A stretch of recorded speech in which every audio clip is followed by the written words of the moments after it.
mengungkap rahasia kesaktian Bung Karno. Insinyur Soekarno, sang proklamator dan sekaligus presiden pertama di Indonesia ini, adalah sosok pemimpin besar. Putra sang fajar ini sangat karismatik, berwibawa, tegas, nasionalis, hingga revolusioner.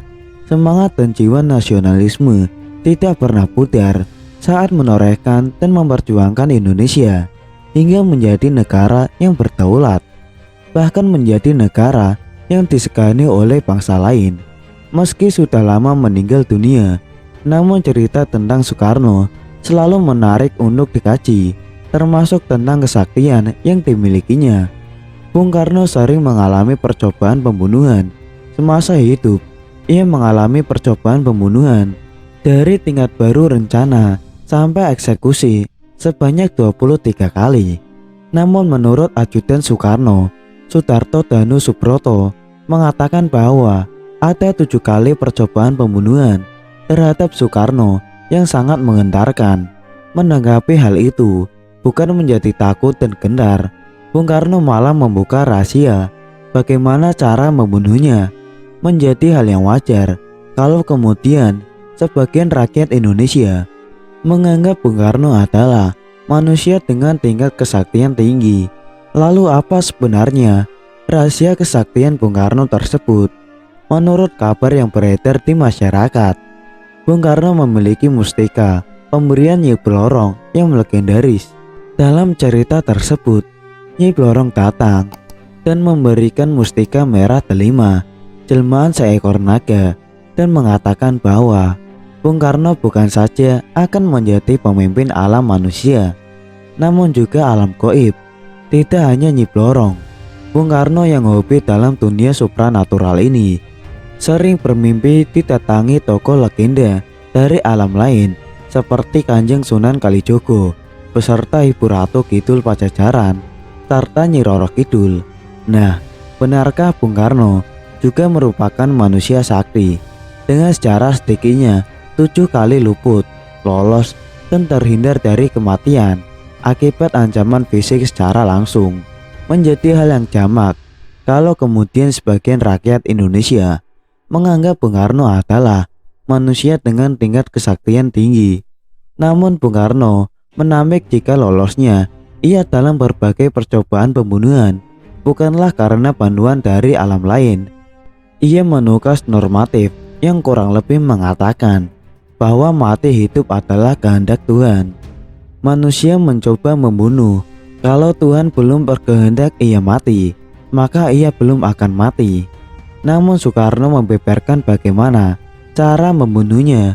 Menurutnya, rakyatlah yang membuatnya tetap hidup, sehingga untuk membunuhnya cukup menjauhkannya dari rakyatnya. Semua yang kucapai selama di dunia ini adalah karena rakyatku. Tanpa rakyat, aku tak bisa apa-apa. Jadi, tidak perlu senapan, bom apalagi pesawat tempur hanya untuk membunuh seorang Bung Karno. Jauhkan saja aku dari rakyatku, maka aku akan mati perlahan-lahan. Benar saja, ayah dari Megawati Soekarno Putri ini selalu lolos meski dihujani granat, bahkan bom pesawat tempur.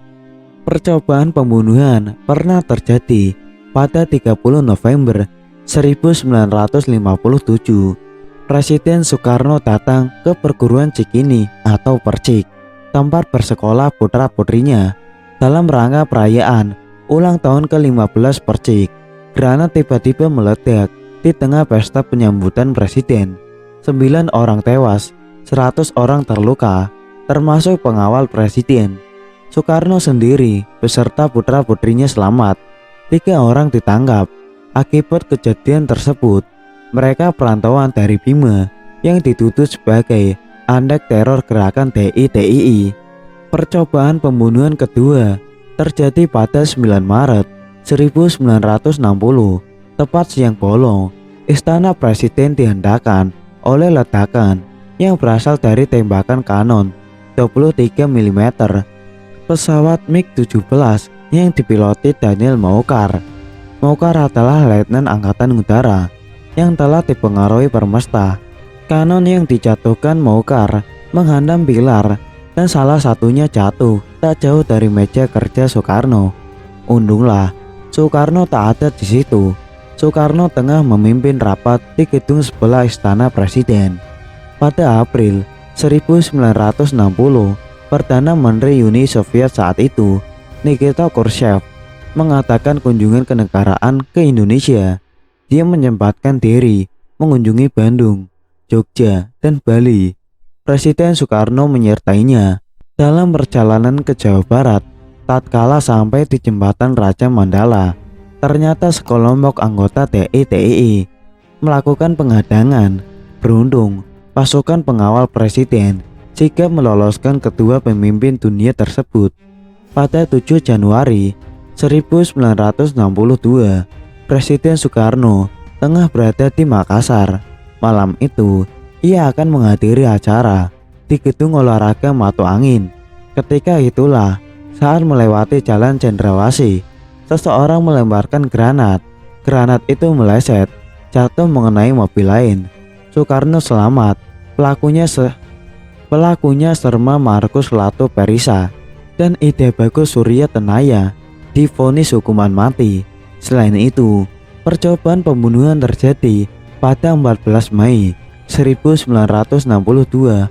Bahrum sangat senang ketika berhasil mendapatkan posisi duduk pada saf depan dalam barisan jemaah sholat Idul Adha di Masjid Baitur Rahim. Begitu melihat Soekarno, dia mencabut pistol yang tersembunyi di balik jasnya. Moncong lalu diarahkan ke tubuh Soekarno. Klik, apa daya jarinya keluh. Dalam sepersekian detik, ketika tersadar, arah pun melenceng dan peluru meleset dari tubuh Soekarno, menyerempet Ketua DPR GR Kiai Haji Zainul Arifin. Haji Bahrudin divonis hukuman mati, namun kemudian dia mendapatkan gerasi. Pada 1960-an, Presiden Soekarno dalam kunjungan kerja ke Sulawesi. Saat berada dalam perjalanan keluar dari lapangan terbang Mandai, sebuah peluru mortir ditembakkan anak buah Kahar Muzakar. Arahnya kendaraan Bung Karno, tetapi ternyata meleset jauh. Soekarno sekali lagi selamat. Desember 1964, Presiden Soekarno dalam perjalanan dari Bogor menuju Jakarta. Rombongannya membentuk konvoi kendaraan. Dalam laju kendaraan yang perlahan, mata Soekarno sempat bersirobak dengan seorang lelaki tak dikenal di pinggir jalan.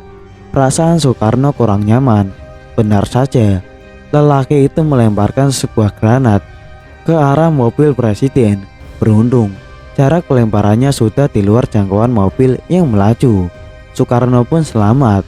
Dari kesemuanya, Bung Karno tetap selamat, tetap sehat, dan tidak gentar. Dia terus saja menjalankan tugas kepresidenan dengan segala konsekuensinya.